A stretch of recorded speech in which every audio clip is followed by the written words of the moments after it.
নমস্কার। উপস্থিত শুধু ভক্তমণ্ডলী এবং আমার ভক্তিমতী মায়েরা, আপনাদের শ্রীপাদ পদ্মে জানাই আমার ভক্তিপূর্ণ প্রণাম। কিন্তু আজকে আসরের এরকম গরিব অবস্থা কেন? কালকে তো বড় লোক ছিল, মানে ভর্তি ছিল, নাকি রাতের দিকে আর একটু বাড়বে, তাই না? তারপরে অনেকে বলছে দাদা কাজের এত চাপ, বর্ষা টর্ষা হয়ে গিয়ে এমন অবস্থা হয়েছে প্রত্যেক বাড়িতে, ধান মাঠে উঠোনে, তারপরে বাজার ঘাট, অনেক রকমের সমস্যা। এই যে আমার কাকা বলছে যে আপনারা বর্ষার সময় আমাদের খবর দিলেন না কেন, আমরা না খানিকটা কাজ করে দিয়ে যেতাম। হ্যাঁ, ধান টান কেটে গলায় তুলে দিয়ে তারপরে বিক্রি করে টাকা নিয়ে যেতাম। যাক, অসুবিধা কিছু নেই। যে কয়জন এসছেন আর যারা বাড়িতে বসে আমাদের মাইকের শব্দ শুনতে পাচ্ছেন, তাড়াতাড়ি ঘরে দরজা দিয়ে আসেন। আর যদি না আসেন তা আধার কার্ড জেরক্স করে পাঠিয়ে দেন। আমরা রাত্রেবেলায় সবার বাড়িতে গিয়ে উঠোনে দাঁড়িয়ে কবি গান গাবো, তারপরে বাড়ি যাব। আমাদের বন্দনা গীতি শেষ হলো, আজকে শেষের দিনের গান। গতকালকে শ্রী শ্রী ঠাকুর পূর্ণ ব্রহ্ম হরিচাঁদ ঠাকুরের আলোচনা, তারক গোসাইয়ের আলোচনা করেছি। আজকে বলছেন যে একটুখানি এখানে আমরা সবাই মিলেমিশে থাকি, ঠাকুরের কথা হবে কিন্তু তার সাথে অন্য অন্য কথাও হবে। তো আমার ঠাকুরের আগে চৈতন্য মহাপ্রভু লীলা করে গেছেন, তার উপর একটুখানি আমরা আলোকপাত করি, তার মধ্যে দিয়ে ঠাকুরের কথাও হবে, সবাই মিলেমিশে আনন্দ করবেন। আসুন একটা প্রেম ধ্বনি দিয়ে অনুষ্ঠান শুরু করি। জয় জয় শান্তি হরিচাঁদ গুরুচাঁদ তারকচাঁদ গোপালচাঁদ মাতা পিতা প্রেমানন্দে হরি হরি বলো হরি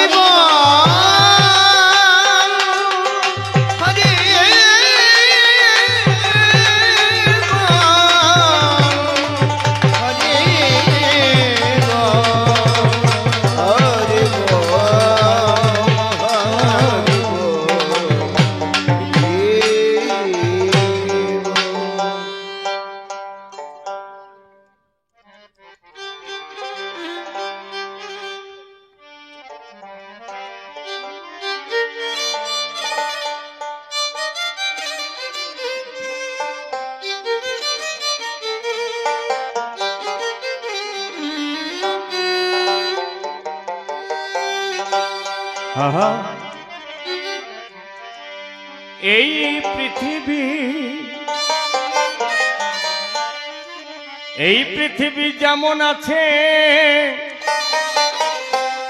রবে ঠিক তেমন,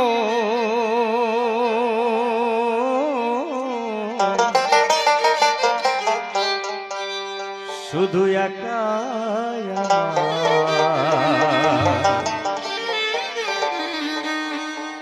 যেতে হবে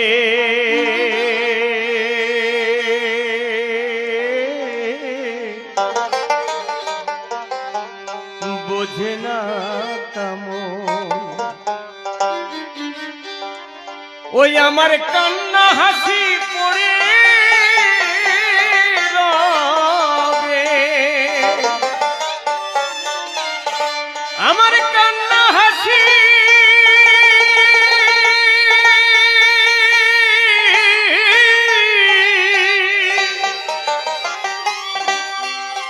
ওই আমার কান্না হাসি পড়ে রবে। একদিন ভুলবে আপন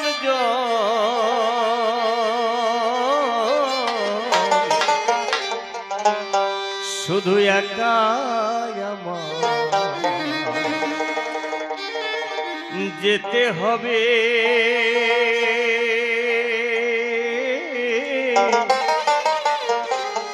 বোঝে না তেমন। এই পৃথিবী এমনি আছে কি যেমন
পৃথিবী এমনি যাবে আছে যেমন একাই আমার যেতে হবে বোঝে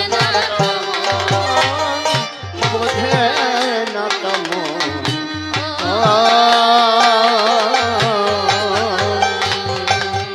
এই জীবনের কর্মের সুখ যাবে মোর সাথে একাই আমার চলতে হবে গভীর নিশীথে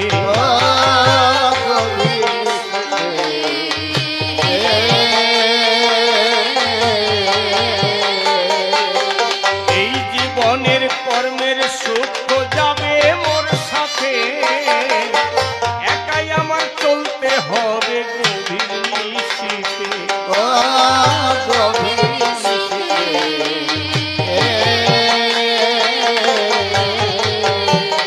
ওই আমি ভুলিয়া মায়ার নেশাতে ভুলিয়া মায়ার নেশাতে পর ভাবলে মাপো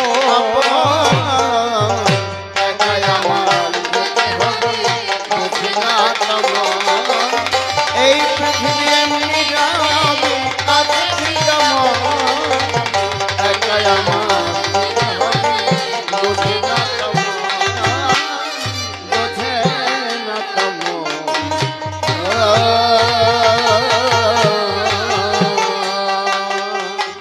নদীর যেমন এক কুল ভাঙে গড়ে আর এক কুল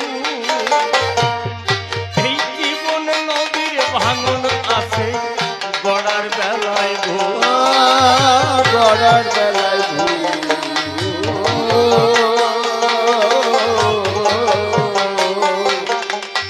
নদীর যেমন এক কুল ভাঙে গড়ে আর এক কুল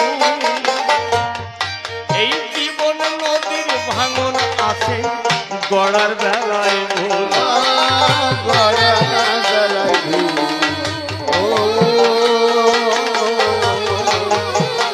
ওই একদিন কেড়ে নেবে জীবনের কুল কেড়ে নেবে জীবনের কুল কেড়ে নেবে জীবনের কুল মরণের ভাঙন একাই আমার যেতে হবে বোঝে না তেমন এই পৃথিবী এমনি যাবে আছে যেমন একাই আমার যেতে হবে বোঝে না তেমন বোঝে না তেমন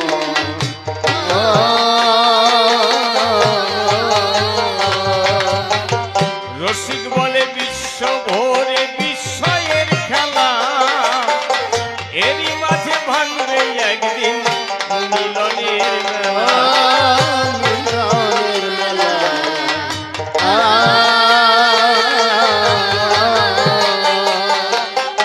রসিক বলে বিশ্ব ভরে বিস্ময়ের খেলা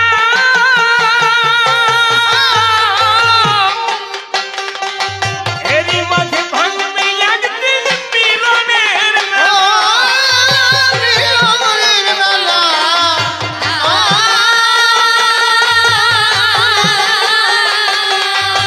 ধরো দেশে যাবার শেষের বেলা ও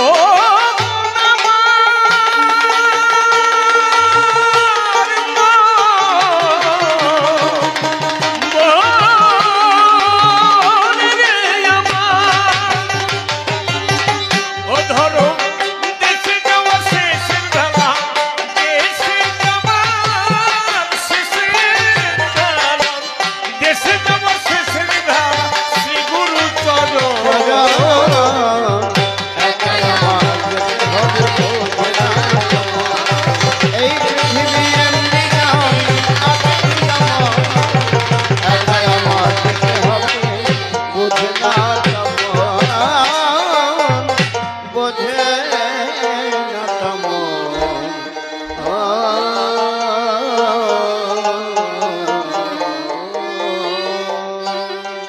গুরু হয়ে কাণ্ডারি মায়ার নব দিতে পারি তব সমবান্ধব মম কই সতত থাকিও প্রাণে তোমার ইঙ্গিত দানেই ভক্ত ভক্তার চরণ ধুলি শিরে যেন লই পরে বন্দে মাতা পিতার চরণ যে পদ করিলে স্মরণ ভবসিন্ধু তরণের একমাত্র উপায় ও নাম লইলে পরে আপদ হরে বিপদ হরে জীবগণে ধ্রুব মোক্ষ পদ পায়। সবাই যত সভ্যজন সুবাসিস করিবেন অর্পণ কো প্রবৃত্তি যেন যায় দূরে। এই সাধুগুরুর চরণ ধুলি মস্তকে লব তুলি, প্রেম বাতাস লাগুক মোর শরীরে। যাকে বন্দনা করে সাই যাবকাব্য ভূমিকায় সভা মধ্যে নিবেদন জানাই, উত্তম সরকার নাম আমার, সে নাম করে পরিহার। এইবার আমি কাল্পনিক ভূমিকায় যেতে চাই। তাহার পুরোভাগে আমার যা মনে জাগে আপনাদের শুধাই। আপনারা আমার কথা নেবেন, আমাকে একটু আশীর্বাদ দেবেন। প্রেম ভক্তি সাধন ভজন কোনো কিছু আমার জীবনে নাই। খুলে বলি সবার কাছে, এই পৃথিবীতে একটা খারাপ মানুষের মধ্যে যে বদ স্বভাবগুলি আছে, ওর সব কয়টা আমার মধ্যেও আছে। আমার কাছে বলুন দেখি, ওদের সঙ্গ করে আপনাদের সঙ্গ করা সম্ভব নাকি? কবু সম্ভব নয়। তাই আশীর্বাদ ভিক্ষা মাগি আপনাদের টাঙ্গা পায়।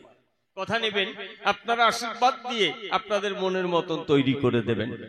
আমি করি বর্ণনা, আমি ভালো করে বুঝতে পারি না, কারণ আপনারা যেমন বিজ্ঞ শ্রোতা, আমি নহে তেমন বক্তা। আমি হলাম ভাঙ্গা নৌকার তত্ত্বা সভাতে জানাই, এই জন্য পুনর্বার সবার চলন ধরে একটুখানি আশীর্বাদ চাই। যাকে ভাবধারায় বলতে গেলে অনেক সময় যাবে চলে, তাই তো চিন্তা করলাম দিলে মনশিক্ষার নাই প্রয়োজন। এইবার সনাম পরিহরি কাল্পনিক নাম ধরি দাঁড়াবো এখন। এইবার উত্তম সরকার নাম বাদ দিয়া মুকুন্দ দাস নাম ধরিয়া সভাতে দাঁড়াই। আমার বিপক্ষীয় বক্তা যিনি কৃষ্ণদাস কবিরাজ হবেন তিনি, আপনারা দেখিবেন সবাই। কৃষ্ণদাস কবিরাজ আমার গুরু হয়, যে শ্রী শ্রী চৈতন্য চরিতামৃত লিখেছেন এই দুনিয়ায়, আপনারা জানেন সর্বজন। কিন্তু কি বলবো, সবার ধারে আমি ওই গ্রন্থ পড়ে সবকিছু করতে পারিনি উদ্ঘাটন। তাই গুরুদেবের কাছে করজোড়ে মিনিত করব সভার পরে, গুরুদেব আমার কথা নিও, আমার কথাগুলি একটু না গিয়ে ভুলি তত্ত্ব সহকারে আমার একটু বুঝাইয়ে দিও। কি বলবো, তোমার ঠাই তোমার লেখা চৈতন্য চরিতামৃত আমি ভালো করে বুঝতে পারি না। ওখানে কি লেখা আছে না, বৃন্দাবনের কৃষ্ণ যেই নদিয়ার গৌর সেই। আবার নাকি রাধার সঙ্গে এসেছিল, অর্থাৎ রাধা কৃষ্ণ একত্রে গৌর হয়ে জন্ম ধরে। তাহলে রাধা আর কৃষ্ণ দুইজন মিলিয়ে এসেছে, অথচ রাধা রাধে রাধে আর কৃষ্ণ কৃষ্ণ বলে কান্না করছে। এ বিশ্বাস হয়? বলুন তো, আমার ধরে পাগলেও নিজের নাম ধরে কেউ কান্না করে? আমি এটা ভালো বুঝতে পারি না, কারণ গৌরাঙ্গ হলেন যিনি সারা জীবন হরি বল হরি বল, হরে কৃষ্ণ কৃষ্ণ আর রাধে রাধে বলে কান্না করেছেন তিনি। তাহলে রাধা কৃষ্ণ একত্রে যদি কেউ এসে এক দেহ ধরে, তাহলে সে রাধা আর কৃষ্ণ বলে কান্না করে? আমি এই ব্যাপারটা বুঝতে পারি নাই। কিসের জন্য নিজের নাম ধরে কান্না করে সেইটা একটু বলবে, ব্যাখ্যা করে তোমার কাছ থেকে শুনতে চাই। আমি ভালো বুঝতে পারি না। আর বলো, কিসের অভাব ছিল বৃন্দাবনে, আর সেইখান থেকে ছুটে এলো কি কারণে, এটা একটু জানতে চাই। ওই যে কৃষ্ণ মুরারি বৃন্দাবনে কত সুন্দর, পরের ঘরের দুধের হাড়ি দইয়ের হাড়ি করতো চুরি, আর বেড়াতো মেয়ে ছেলের পিছনে ঘুরি ঘুরি। খারাপ জিনিস না তো? কি বলবো, সবার কাছে ওই কৃষ্ণের থেকে বর্তমান কলির কেষ্টরা তাই শিখেছে। মেয়ে ছেলে দেখলেই পিছনে ঘুর ঘুর করে মহাশয়। আর যদি দেখতে একটু সুন্দর নাদুস নুদুস হয়, তাহলে আর কি তারে পায়? একজনের পিছনে 10 জন লাইন দেয়। তাহলে কি বলবো তোমার ধারে, তাহলে রাধা কৃষ্ণ একত্রে এসেছে নদিয়াপুরে, লেখা আছে তোমার গ্রন্থের ভিতরে। আমি তো আর দেখি নাই, আমি মহাপ্রভুকে দেখি নাই। তোমার লেখার মধ্যে যা পাই, তুমি এসে খুলে বলো কোন অভাব বৃন্দাবনে ছিল, সেই অভাব পূরণ করবার তরে আসিয়া নদিয়াপুরে রাধা কৃষ্ণ একত্রে এক দেহ ধরে জন্ম নিয়েছিল। এটা একটু ভালো করে বলো। এই প্রথম প্রশ্নখানি তাহার কাছে দিলাম আনি। জ্ঞানী গুণী করিলেন শ্রবণ। এইবার চৈতন্য মহাপ্রভু হলেন যিনি, নদিয়াতে বললেন তিনি, হরিনাম ভিন্ন কলির জীবের গতি নাই, গতি নাই, গতি নাই। আমরা শুনেছি সবাই, তিনিও হরিনামের দল গড়াইয়ে কীর্তন করতেন। কিন্তু কি বলবো, সবার ধারে ওই হরিনাম নিয়ে আবার মহাপ্রভু উল্টো ব্যাখ্যা করে। তিনি কি বললেন? বহিরঙ্গ ভক্ত লয়ে নাম সংকীর্তন আর অন্তরঙ্গ ভক্ত লয়ে রস আস্বাদন। তার মানে হরিনাম করে যারা বহিরঙ্গ ভক্ত, তারা অন্তরঙ্গ হতে পারবে না কদাচন। তাহলে আমার কাছে বলুন দেখি, অন্তরঙ্গ ভক্ত না হয়ে বহিরঙ্গ ভক্ত হয়ে থেকে কোনো লাভ আছে নাকি? মানে আপনার বাড়ির আমি সদস্য, কিন্তু বাড়ির ভিতরে আমি প্রবেশ করতে পারবো না। তাহলে সেই সদস্য হওয়ার তো কোনো মানে থাকে না, থাকে? তাহলে কি দেব পরিচয়? বাড়ির যদি সদস্য হয় তাহলে ঘরে প্রবেশ করার অধিকার তার জন্মায়। তাহলে হরিনাম করবে কিন্তু বহিরঙ্গ ভক্ত থাকবে, মানে বাড়ির বাইরে থাকতে হবে, ভিতরে প্রবেশ করার অধিকার নাই। আমার কাছে বলুন দেখি, এই বাড়ির বাইরে দাঁড়াইয়ে সারা জীবন পাহারা দেওয়া এর কোনো মানে হয় নাকি? কি বলবো তোমার ধারে? কি বলতে চাইলো মহাপ্রভু চরাচরে, আর তুমি লিখে দিলে কলম ধরে। আমার কথা নিও, একটু ভালো করে আমারে বুঝাইয়ে দিও। এখানেই শেষ নয়, আরো আছে ওই চৈতন্য চরিতামৃতের পাতায়। বলছে কি, কোটি জন্ম করে যদি নাম সংকীর্তন, তথাপি না পাবে ব্রজের ব্রজেন্দ্র নন্দন। কি কারণ? ওরে বাবা, এক জন্ম দুই জন্ম না, কোটি জন্ম। কোটি জন্ম বুঝেন? 10 1000, 100,000 1 লাখ, আর 100 লাখে 1 কোটি। কি বলবো সবার ঠাই, কিন্তু শাস্ত্র পড়ে দেখেন 1 কোটি জন্মের কোনো সুযোগ নাই। আছে শাস্ত্রে কি লেখা আছে? 80 লক্ষ জনি ভ্রমণ করে দুর্লভ মানব জন্ম পায় চরাচর। তারপরে 4 লক্ষ বার মানব জন্ম হয়ে ঘুরিয়ে বেড়ায়, মোট 84 লক্ষ জন্ম এই দুনিয়ায়।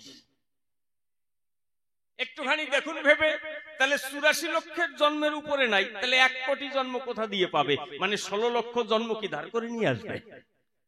কি বলেন? এই তো হাসতেছেন। আজকে গুরুদেবদের ছাই দিয়ে ধরবো, অত সোজা জিনিস না। দেখি গুরু কোন দিকে যায়।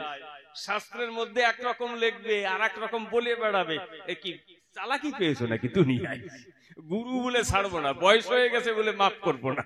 মনে আছে ভাবো, আজকে গুরুরে নিংড়িয়ে তারপরে রেখে দেবো। কারণ একটুখানি দেখুন ভেবে, গুরু কয়দিন পরে পটল তুলবে, তারপরে এই সমস্ত প্রশ্ন নিয়ে মানুষে তো আমারে চেপে ধরবে।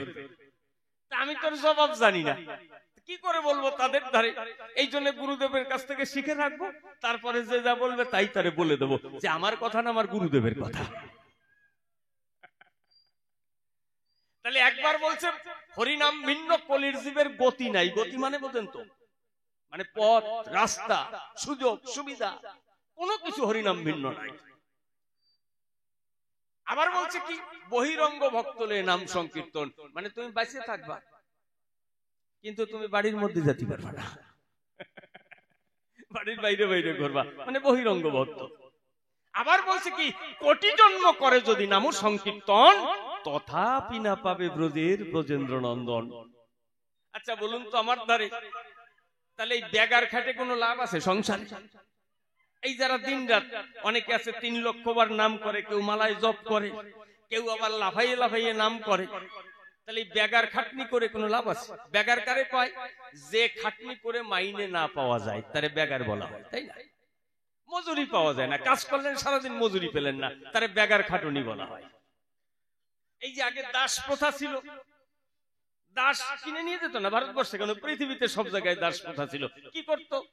কিনে নিয়ে সারাদিন গরুর মতন খাটাতো, তারপরে খেতে দিত না, গুদাম ঘরের মধ্যে রেখে দিত, পশু পাখির চাইতেও বেশি অত্যাচার করত। আচ্ছা আমার কাছে বলো দেখি, সেই প্রথা নাই? কি বলবো তোমার ধারে?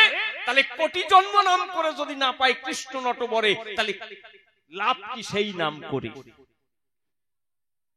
এখানেই শেষ নয়, আরো আছে। আবার কি বলছে? ধ্রুব, প্রহ্লাদ, নারদ, ব্যাস, শুক আদি এরা যদি হরি নাম করে নিরবধি, দিনন্তে নাম করে লক্ষবার, তথাপি না পাবে ব্রজ রসে অধিকার। কি চমৎকার! কার কার নাম বলছে? ধ্রুব, প্রহ্লাদ ভক্তের কথা নাম জানেন আপনারা? তাহলে ধ্রুব, প্রহ্লাদ, নারদ মুনি, তারপরে ব্যাসদেব, তারপরে শুকদেব, একটুখানি করে হিসেব। আচ্ছা আমার কাছে বলুন দেখি, এই 5 জন বাদ দিলে আর ভক্ত থাকে নাকি ভারতবর্ষে? থাকে? আর তাহলে কি বলবো তোমার ঠাই? এই 5 জনেরও যদি লক্ষবার নাম করে তবুও ব্রজরসে অধিকার নাই, তাহলে এ জগতে কে পাবে সেইটা একটু জানতে চাই। এদের চাইতে কে মাতুব্বর আছে? আর তুমি কি বুঝে লিখে দিলে? তুমি কি তাদের চাইতে উপরে? তুমি তো লিখেছো, কে কি বলেছে তা আমি জানি না, তোমার লেখা দেখেছি। এই ওইটা কে? এই আমার গুরুদেবের কেউ হবে হয়তো, গুরুদেবের গুরুও হতে পারে, বলা যায় না।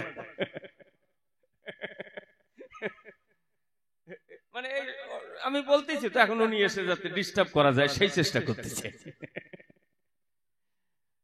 তাহলে কি ধ্রুব প্রহ্লাদ ব্যাস, ধ্রুব প্রহ্লাদ নারদ ব্যাস শুক্করি আদি এরা যদি হরি নাম করে নিরবধি, দিনন্তে নাম করে লক্ষবার, তথাপি না পাবে ব্রজরসের অধিকার। কি চমৎকার! ভুলে বলো আমার ধারে এই 5 জন যদি ব্রজরসের অধিকারী না হয়, তাহলে কে ব্রজরসের অধিকারী হতে পারে সরাসরি?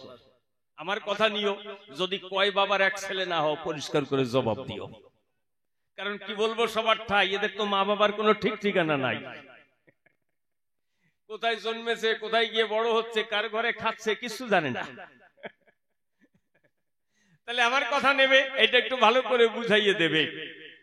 এক নামের ভিতরে এত রকমের বিভেদ কেন দর্শন করি, এইটা একটু দয়া করি বলবে সবার পরেই। তাহলে কি আছে নামের ভিতরে? এই দ্বিতীয় প্রশ্নখানি তাহার কাছে দিলাম আনি। এইবার তৃতীয় প্রশ্ন তারে করব দান। আচ্ছা, মহাপ্রভু আমাদের নদিয়ায় বসে বললেন, বাংলায় বললেন হরিনাম ভিন্ন গতি নাই। আর ওইখান থেকে যখন এই উড়িষ্যায় আসলেন, গোদাবরীর তীরে রায় রামানন্দের সাথে দেখা হলো, সেখানে বলল কান্তার উপরে কিছু নাই।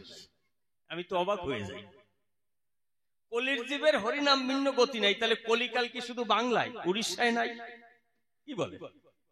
একই লোক 5 বছর আগে যদি বাংলায় দাঁড়িয়ে একটা কথা বলে, এইটা এই যুগে এইটাই ঠিক, 5 বছর পরে আর এক জায়গায় গিয়ে যদি বলে এইটা ঠিক, তাহলে কোনটায় রাখবো নিরিখ? তাহলে নদিয়াতে বললেন হরিনাম ভিন্ন কলির জীবের গতি নাই, আর উড়িষ্যায় এসে বলছে কান্তা প্রেমের উপরে কিছু নাই। তো আমি অবাক হয়ে যাই, আমরা এখন কোন পথে যাই? কি করব ভাই? দেখবেন আজকালকার ওই রাজনৈতিক নেতারা যারা এইরকম টাইপের বক্তব্য দেয়, তারা দেখবেন কোন নেতা গ্রামে আসবে, এসে বক্তব্য দেবে। ভোটের সময় তো নেতারা আসে, তাই বলি এখানে যদি কোনো নেতা থাকেন, তারে বলতেছি না, আমাদের দেশের নেতা আর কি, কিরকম দেবে বক্তৃতা? বন্ধুগণ দেখুন, এই যে রাজ্য সরকার, এই রাজ্য সরকারের কোন নিয়ম নীতি ভালো না। আপনারা গ্রামের প্রান্তিক মানুষ, চাষি, দিনমজুরি মানুষ, কত কষ্ট করে সংসার চালান, কত কষ্ট করে ফসল ফলান, গায়ের রক্ত জল করে, মাথার ঘাম পায়ে ফেলে, কিন্তু সব জিনিসের দাম বেড়ে যাচ্ছে, আপনারা ফসলের দাম পাচ্ছেন না। জলের দাম বেড়ে যাচ্ছে, তেলের দাম বেড়ে যাচ্ছে, কিন্তু এই যে গভর্নমেন্ট, এই গভর্নমেন্টের কোনো হেলদোল নাই। এরা পুঁজিপতিদের দালাল, এরা সাধারণ মানুষের কোনো ভালো চায় না। আপনাদের যে ফসল ফলান তার দাম পান, 1 কিলো আলু 20 টাকায় দাম বিক্রি হচ্ছে। 1 সের চালের দাম, 1 কিলো চালের দাম 30 টাকা। আপনাদের পয়সা ওঠে না। কথা নেবেন, আমাকে ভোট দেবেন। আমি কথা দিচ্ছি, আমি যদি গভর্নমেন্ট তৈরি করতে পারি, মনে আছে ভাবো, তাহলে আপনাদের ফসলের দাম 4 গুণ করে দেবো। ওই 20 টাকার আলু 50 টাকা বিক্রি করে দেবো, আর 30 টাকার চাল 100 টাকা বিক্রি করে দেবো। সবাই ভাবলো, ওরে বাবারে কত সুন্দর নেতা, সব বোঝে আমাদের ব্যথা, আমাদের এইরকম নেতা হয়তো দরকার। আর ওই নেতা যখন ভুবনেশ্বরের রাজধানীতে গিয়ে ডায়লগ দেবে, তখন কি বলবে? বন্ধুগণ, আপনারা সার্ভিস করেন, বিজনেস করেন, সামান্য দোকানদারি করেন, আপনারা ক টাকা রোজগার করেন, কত টাকা ইনকাম, ক টাকা স্যালারি পান, কিন্তু সমস্ত নিত্য প্রয়োজনীয় যে প্রোডাক্ট তার কত দাম বৃদ্ধি হয়ে গেছে। এই যে গভর্নমেন্ট, এই গভর্নমেন্টের ইকোনমিক্যালি সিস্টেম ভালো না, এদের সোশ্যালিস্ট সিস্টেম ভালো না, কোনো কিছু ভালো না। এই গভর্নমেন্ট অচল, আপনাদের দারিদ্রতার পর্যায়ে নিয়ে যাচ্ছে। 1 কিলো আলু তাও কিনা 20 টাকায় কিনে খেতে হচ্ছে। 1 কিলো চাল তাও 30 টাকায় কিনে খেতে হচ্ছে। বন্ধুগণ, আমাকে ইলেকশনে জেতান, আমি কথা দিচ্ছি, আমি যদি সরকার গঠন করতে পারি, মনে আছে ভাবো, ওই 20 টাকার আলু 10 টাকা করে খাওয়াবো, আর 30 টাকার চাল 15 টাকা করে খাওয়াবো। মানে গ্রামে গিয়ে বলবে 30 টাকার চাল 100 টাকা বিক্রি করে দেবো, আর 20 টাকার আলু 50 টাকা বিক্রি করব, আর শহরে গিয়ে বলবে 20 টাকার আলু 10 টাকা কিনে দেবো, আর 30 টাকার চাল 15 টাকায় দেবো। মানে এই যে চরিত্রহীন নেতা, এক এক জায়গায় গিয়ে দেবে এক এক রকমের বক্তৃতা। প্রায় সেই রকম হয়ে গেছে তোমার মহাপ্রভুর বক্তৃতা। মহাপ্রভু বলেছিল কিনা আমি জানি না, কিন্তু তোমার লেখা সেই রকম দেখায়। কি বলবো সবার ধারে, যে নদিয়ায় বলে যে হরিনাম ভিন্ন গতি নাই, সেইখান থেকে 500 কিলোমিটার দূরে গোদাবরীর তীরে উড়িষ্যা এসে বলে কান্তা প্রেমের চাইতে বড় কিছু নাই। এই কান্তা বড় না হরিনাম বড়, এটা জানতে চাই। কথা নিও, একটু ভালো করে বুঝাইয়ে দিও। কি হচ্ছে তো নাকি গুরু শিষ্যের লড়াই, তাই বলে ভাববেন না যে গুরুদেবরে ছাড়িয়ে দেবো, নিংড়াইয়ে রেখে দেবো, একদম সোজা কথা। বয়স্ক টয়স্কতে কুল হবে না। একজন গালাগালি দিচ্ছে একটা বাচ্চা ছেলে, এক ভদ্রলোক হাঁটিয়ে যাচ্ছে, তার একজন, এই জানিস উনি স্কুলের শিক্ষক। কয় তা কি হয়েছে? এই বুঝিস না, তোর বাপের বয়সী লোক। কয় বাপরেই মানি না, তারপর তো বাপের বয়সী। গুরুদেবে কুল হবে না, আজকে জবাব দেবা, ভালো থাকবা, আর না দেবা ঠাসা খাবা। মানে ঠাসা মানে সেই রকম না, মানে চাপান দেবো। তাহলে এই 3খানা প্রশ্ন দান করলাম আমি। সভাস্থান, জ্ঞানবান করিলেন শ্রবণ। আর একটা প্রশ্ন দেবার তরে ইচ্ছা আছে মনের ভিতরে। আচ্ছা, এই যে মহাপ্রভু নতুন কি নিয়ে এলেন? আগে যা রামচন্দ্র দিতে পারে নাই, কৃষ্ণচন্দ্র দিতে পারেন নাই, সেই তত্ত্ব আমরা গৌরের কাছ থেকে পাই। এই যে অনর্পিত চরণ চিরাত বলে না, অনর্পিত মানে এতদিন যা অর্পিত হয় নাই, সে জিনিসটা কি তাই জানতে চাই। খালি ওই কয় সবাই অনর্পিত অনর্পিত, কিন্তু সে জিনিসটা কি সেইটা একটু বলবে সবাই সতত। তাহলে এই অনর্পিত সম্পদ কলিযুগে নিয়ে এলেন কেন? এর আগে কেন আগেরকার ভগবানরা আনেন নাই? তাদের প্রবলেম কি ছিল জানতে চাই। কি বাবা, নাকি আগে গবেষণা করে পায় নাই? সাধারণ দেখেন, আগেকার বৈজ্ঞানিকরা মোবাইল আবিষ্কার জানতো না, এটা তো গবেষণার বিষয়, এই জন্য আগেকার বৈজ্ঞানিকদের বৈজ্ঞানিক বলে। কিন্তু এখন যে বৈজ্ঞানিকরা মোবাইল ইন্টারনেট আবিষ্কার করেছে, এটা একটু আলাদা। আমার কাছে বলো দেখি, ভগবানরা ওই রকম গবেষণা করে শক্তি পায় নাকি? কারণটা কি? তাহলে আগে কি ছিল না, রামচন্দ্র এলো, কৃষ্ণচন্দ্র এলো, তারপরে গৌরচন্দ্র নাকি এলো, তোমার লেখায় আছে, আমি জানি না। তাহলে কি নতুন দেবর্তরে অনর্পিত সম্পদ নিয়ে পরে এসেছেন এই চরাচরে? আমার কথা নিবে, একটু ভালো করে বুঝাইয়ে দেবে। এই 4খানি প্রশ্ন তারে করলাম আমি প্রথমবারে, আর বলে কাট্য নাই। এইবার উত্তম সরকার হয়ে সজল সরকারের কাছে একটা প্রশ্ন করে যাই। এইবার আমরা দাদা ভাই আর গুরু শিষ্য নাই, কারণ আমরা এখানে তারক জয়ন্তীতে অনুষ্ঠান করতে এসেছি। গতকালকে আমাদের হরি ঠাকুরের উপরে আলোচনা হয়েছে, এইবার আজকে বলছে কিছু গুরুচাঁদ ঠাকুরের আলোচনা করবেন। তো এই যে গুরুচাঁদ ঠাকুরের কি অবদান, সেইটা বলবে সভাস্থান। সেই তত্ত্ব তোমার কাছ থেকে একটু জানতে চাই, কারণ হরিচাঁদ ঠাকুরকেও বাবা কয় আর গুরুচাঁদ ঠাকুরকেও বাবা কয়। তাহলে একই আসনে পিতা পুত্র কিভাবে বসতে পারে, কোন গুণ থাকলে পরে, কি করেছিলেন চরাচরে? আমার কথা নিও, একটু গুরুচাঁদের কথা সবার হেতা আমার একটু ভালো করে বুঝাইয়ে দিও, তোমার কাছ থেকে একটু শুনে নিতে চাই। আর তবে বেশি বলে কার্যনা এই সভা কলে এইবার একখানা গান ধরে সুর আর ছন্দে আরো অনেক কথা বলতে চাই।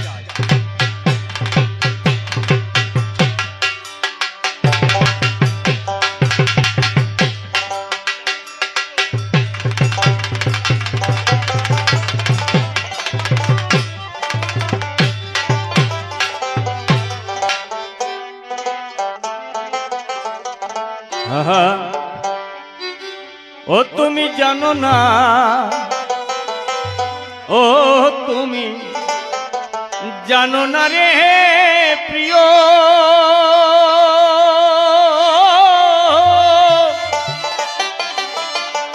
তুমি মোর সাধনা তুমি জানো না রে প্রিয়া সাধনা তুমি জানো না রে প্রিয়া তুমি সাধনা তোমায় প্রথম যেদিন জেনেছি মনে আপন মেনেছি তোমার প্রথম যেদিন জেনেছি মনে আপন মেনেছি তুমি বন্ধু আমার মন মানো না তুমি জানো না রে প্রিয়া তুমি সাধনা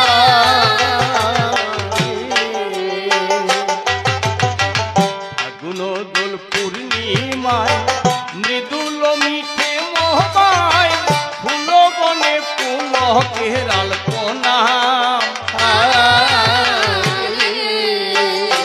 সেদিন ফাগুন দোল পূর্ণিমায় মৃদুল মিঠে মোহবায় ফুল বনে পুলকের আলপনা ও সেই মধুর মাধবী রাতে বধুয়া তোমারই সাথে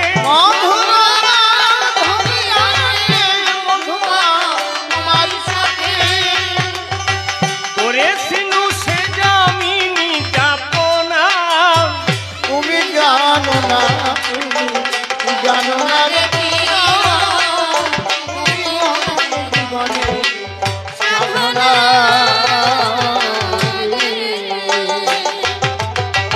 চলে গেলে আমায় ফেলে ইয়া গুনেই বুকে গেলে একদিনও দেখিতে বন্ধু এলে না তুমি চলে গেলে আমায় ফেলে ইয়া গুনেই বুকে গেলে একদিনও দেখিতে বন্ধু এলে না তোমায় পেলে মোর দুঃখের কুঠিরে দেখাইতাম বক্ষ চিরে তোমায় পেলে বন্ধু কুটিরে দেখাইতাম বকুটিরে বুকের ব্যথা মুখে বলা চলে না তুমি জানো না রে প্রিয়া তুমি জীবনে সাধনা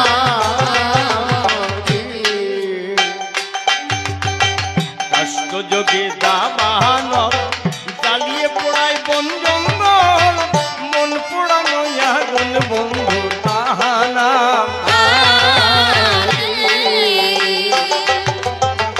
কষ্ট যোগে দাবানল জ্বালিয়ে পোড়ায় বন জঙ্গল মন পোড়ানো আগুন বন্ধু তাহানা কত বিরহীর অন্তর তলে বিনা কাষ্টে আগুন জ্বলে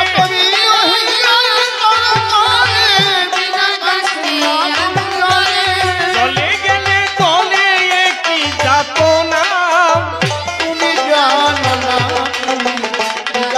রে প্রিয়া তুমি জীবনে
যজ্ঞেতে গুরুদেব আমার দেখিবেন সবাই। কিছু প্রশ্ন তাহার কাছে করে গেলাম দান।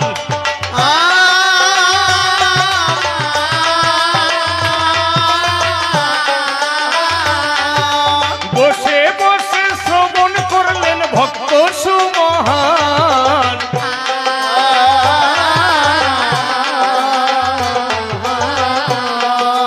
রাধা কৃষ্ণ একত্তরে নদিয়াতে এলো, গৌর রূপে নতুন করে জন্ম নিয়েছিল।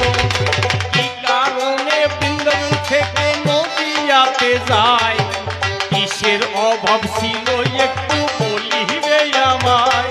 আর রাধা কৃষ্ণ একত্তরে করলো জন্মগ্রহণ, কৃষ্ণ রাধা বলে কান্না করে কি কারণ? নিজের নাম ধরিয়া কেউ কি বলো কান্না করে?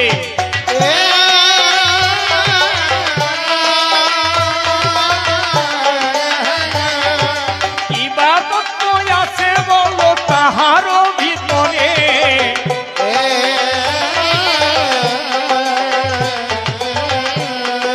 বিস্তারিত ব্যাখ্যা করে বলবে সবার ঠাই। তোমার কাছে সুখ্যাতি সূক্ষ্ম তত্ত্ব আমি চাই। আবার মহাপ্রভু নতুন কি বানিয়ে এলো, রামকৃষ্ণ এই জগতে দিতে না পারিল। অনর্পিত সম্পদ বলো কাহারে বা কয়?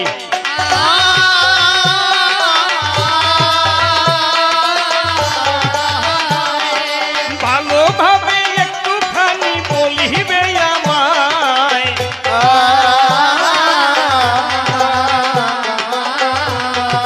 নদিয়াতে গৌরচন্দ্র করিলেন বর্ণনা, হরি নাম ভিন্ন জীবের গতি হবে না। আবার যখন সেখান থেকে উড়িষ্যাতে যায়, গোদাবরীর তীরে রামানন্দের দেখা হয়। সেখানে করেছিল নিজ মুখে তাই।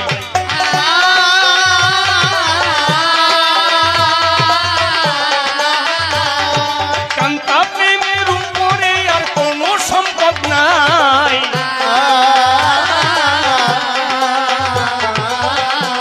তাই কান্তা বড় না নাম বড়, আমার কথা নেবে, ভালোভাবে একটুখানি উঠাইয়ে দেবে। তোমার কথা শুনে মনে আনন্দ পেতে চাই, করজোড়ে গুরুদেবের মিনতি জানাই।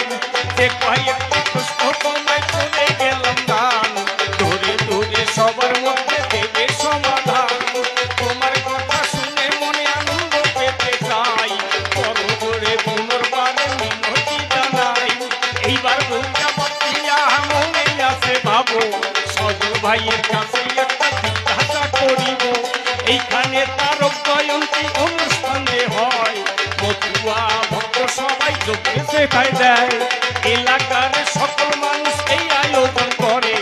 একটা প্রশ্ন করি আমি তোমারও উত্তরে, হরিচাঁদার গুরুচাঁদের নাম শুনিতে পাই।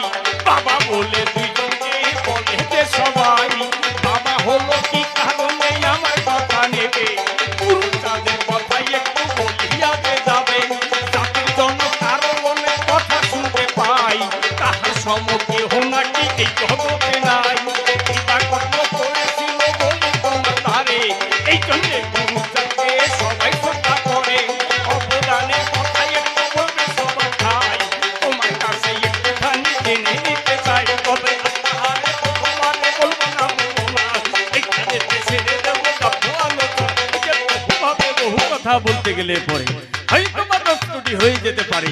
এই দিকে আমি তো তোমাকে এই জাতি আমি সবার তরুণী জানাই প্রতি, এই বিশ্বাসে জানান সবার তরুণ করলি। এইখানে আমার মতন দিলাম সাঙ্গ করি। তবে যাওয়ার আগে একটা গল্প করি। দেখো গুরুদেব, না বাজে গল্প তাই বলতে বলতে আমি বলবো বাজে কথা, মাথা খারাপ দেখি। কত ভদ্রলোকরা বসে আছে, বাজে কথা খালি। না না, আমি বাজে কথা জীবনে বলতে পারি না, বললে তো হবে না। না না, মাথা খারাপ হয়েছে। না না না, পাগলের মতন দিও না। হ্যাঁ, প্রশ্ন করলাম তো, তা কিপ্টের মতন জবাব দিও না। কিপ্টের মতন জবাব আপনারা শুনেছেন? হ্যাঁ, এই কিপ্টের গল্প শুনেছেন আপনারা? শোনেননি? তাহলে বলি কি বল, অনেকে তো শোনা থাকে। কিপ্টে চেনেন আপনারা? কিপ্টে, হ্যাঁ, কৃপন। বাহ, কে বললো? ও আচ্ছা, ভালো, খুব সুন্দর, এই তো ভালো বলে। না, অনেকে বাংলা ভুলে যায় তো, এখন বাংলার বাইরে আছে। অনেকে রাস্তায় পরিচয় দিয়েছে বাঙালি লোক, সেই উড়িয়া না কোটর মটর কি বলে সাদা বুঝতেও পারে না। তা ভালো, তাই কিপ্টের মতন কি জানেন কি হয়েছে ওখানে? আবার কি ওটা, মানে এক ভদ্রলোক বেজায় কিপ্টে, হেভি কিপ্টে, মারাত্মক কিপ্টে, কিপ্টের আঠি, মানে কোটিপতি লোক আর কি। কিন্তু পয়সা খরচ যাতে না হয় ওই জন্য বাজারে যায়, 200 গ্রাম আলু কেনে, 20 গ্রাম নুন কেনে, 10 গ্রাম তেল কেনে, বড় ফ্যামিলি যাতে খরচা না হয় ওই জন্য এরকম বাজার করে মহাশয়। আবার ওই লোকের একটা গুণ আছে, দেখবেন এই যে আমাদের গ্রামগঞ্জ আর কি, যে ভিলেজে এই সন্ধ্যা হলে প্রতিদিনই প্রায় কারোর না কারোর বাড়িতে হরিসভা, বৈষ্ণব সভা, তিননাথের মেলা এসব তো হয় না। উনি খবর রাখে, যে বাড়ি হয় উনি সেই বাড়ি যায়। উনি কিন্তু ওই ঠাকুরকে ডাকতেও যায় না, ভক্তিতেও যায় না। কেন যায় জানেন? ওই যে কীর্তনের শেষে প্রসাদ পাওয়া যায়, ওই প্রসাদ খেয়ে যাতে রাতের খাবারটা বাঁচানো যায় ওই জন্য যায়। এই টাইপের কিপ্টে আর কি। আবার দেখবেন অনেক বাড়িতে আবার ভোর কীর্তন হয়, আগেই বলে দেয় বাড়ি যেতে পারবে না, সারা রাত কীর্তন হয়, মানসিক আছে। তার সারা রাত জাগরণ করলে কি হয়, চোখে মুখে টান ধরে, পেটে একটু পাটর পুডুর করে, তারপরে চোখ লাল হয়ে যায়, প্রস্রাব হলুদ হয়ে যায়, তারপরে কিরকম মাথা ঝিনঝিন করে, তারপরে শরীর কড়া হয় আর কি। তাহলে কি করলে যায় না, একটু আখের রস, ডাবের জল, তারপরে গ্লুকন্ডি, তারপরে লেবু, চিনি, নুন মিলিয়ে শরবত করে যদি খায় তাহলে আস্তে আস্তে বেলার দিকে ঠিক হয়। ওরকম কোনদিন যদি সারা রাত কীর্তন করে যায় ঘরে, গাছ থেকে যদি একটা ডাব পেড়ে খায়, সকাল 8টা-9টার সময় বাথরুম পেলে গ্লাস নিয়ে যায়, ওই গ্লাসের মধ্যে বাথরুম করে খায়, যদি ডাবের জল বেরিয়ে যায় সেই বল ডাবের জল রাখতে হবে আর কি। এখন ওই ভদ্রলোক এইরকম টাইপের লোক, ওই ভদ্রলোকের কাছে বাবা মরে, এখন ওই পাড়ায় যে ঠাকুর মশাই থাকে, যে বাউন ঠাকুর, ওরা তো শ্রাদ্ধ শান্তি হলে ওদের পকেট ভরে, খায় ওই করে। ও করে ভাবো না, এই যে বাবু যেরকম কিপ্টে লোক, ওরে যা ফর্দ লিখবো তার তো 10 ভাগের 1 ভাগও আনবে না, আর যদি না আনে তা আমার তো ভালো মিলবে না। মনে আছে ভাবো আমি বড় করে ফর্দ লিখে দেব, তো এরকম 50 গুণ করে ফর্দ লিখেছে, লিখে দিয়েছে, আর দেখেনি, ঠিক আছে। এখন এই 10 দিনে কি চুল টুল ফেলতে হয় না, কামান্না কি যেন বলে, কামান্না বিমান, তা আমি ভালো বুঝি না। তার আগে বাজার ঘাট করতে হয়, তা কাপড়ের দোকানে গেছে, গিয়ে ওই স্লিপটা দিয়েছে, এই দেখতো ভাই কি লেখা আছে, পরে বলছে বাবু এতে লেখা আছে 151 খান ধুতি আর 151 খান শাড়ি। কই কথা নেই, ওই যে 151 খান ধুতি আর 151 খান শাড়ি, ওর বদলে শুধু 11 খান রুমাল দিয়ে দে। বাউন সালাকে তার সাথে 10 ডিগ্রি উপরে। এখন ওই রকম করে বাজার করেছে, লিখেছে 51টা শুকনো নারকেল, মানে ঝুনো নারকেল। ও যখন বাজারে গেছে দেখে বাজারের ড্রেনের ধারে ডুমুর গাছ আছে, এরকম বড় বড় ডুমুর হয়েছে, ওই ঝুনো নারকেলের বদলে ডুমুর ছিঁড়ে নিয়ে চলে গেছে। এখন বড় বাড়ি, বিশাল বড় উঠান, কোটিপতি লোক তো, বিশাল এরকম প্যান্ডেল করেছে, বড় বড় ধামা রাখা আছে। ওই ঠাকুর মশাই রাস্তা দিয়ে ভেবেছে বাবা মারা গেছে তো কিপটেমি করেনি, যা লিখেছি সবই এনেছে, অত বড় বড় ধামা আমার 6 মাসের ইনকাম হয়ে যাবে। পুরো ভুসলির মতন এরকম করতে করতে গেছে, গিয়ে দেখে তাই ধামাই শুধু বড়, ভিতরে কিছু নাই। এখন ওই কথা, ওইটা দেখে ওর মন গেছে বেঁকে। আমরা বর্ণশ্রেষ্ঠ ব্রাহ্মণ, সারা জীবন আমরা এদের মাথার উপরে দিয়ে খাই, আর এই বাউনদের উপরে ভক্তি শ্রদ্ধা নাই, কিন্তু বাবুরে আমি খরচা না করায় ছাড়বো না। কাজকর্ম করেছে, দেখেন যদি গরিব লোক হতো, পরের বাড়ি কিষেন কাটে খেত, ব্যান চালায় খেত, তাহলে কিন্তু টিক্কিতে গিট দিয়ে ধুতি উঁচু করে পইতে বার করে অভিশাপ দিয়ে চলে যেত, এই তোর বাড়িতে কাজ করবো না, যা। কিন্তু বড় লোক মানুষ তো, কোটিপতি, উল্টো পাল্টা করলে এই কানের গোড়ায় দুটো দিয়ে বসিয়ে রাখবে। আমাদের তো নিয়ম আছে, আমার চাইতে যে শক্তিশালী অন্যায় করলেও তারা দাদা বলিস, আর যে কম শক্তি তারা কানের গোড়ায় দুটো দিয়ে বসাই তুই। আছে না এরকম বীর আর কি সারা জীবনের। এখন বড় লোক মানুষ, কিছু বলা যাবে না। এখন বুদ্ধি আটকেছে, শয়তানি বুদ্ধি ভরা। বাউন মানেই হচ্ছে বুদ্ধির আর কি লাটাই দড়ি ভিতরের ভিতরে। এখন ডাক দিয়েছে, বাবু শোনেন। বলছে কি হয়েছে? বলছে এই যে আপনার বাড়িতে আপনার বাবার উদ্দেশ্যে প্রাথমিক ক্রিয়াকর্ম হলো, এতে আপনার বাবা স্বর্গে যাবে না। বলছে তাহলে কি করলে যাবে? বলছে গয়ায় গিয়ে পিণ্ডদান করতে হবে, তবে আপনার বাবার স্বর্গে যাবে। এই কথা বলে বাউন গেছে চলে।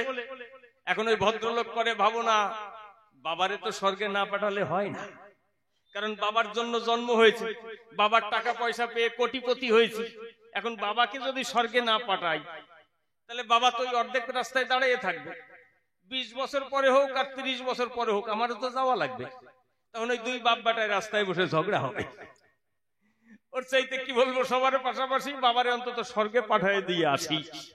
কিপটে লোক তো দেখবেন, সামনে দিয়ে যদি 1 পয়সা যায় তাতে ওদের বুক ফেটে যায়, আর পিছন দিক দিয়ে যত যাক টের পায় না, তো ওতে কিছু হয় না।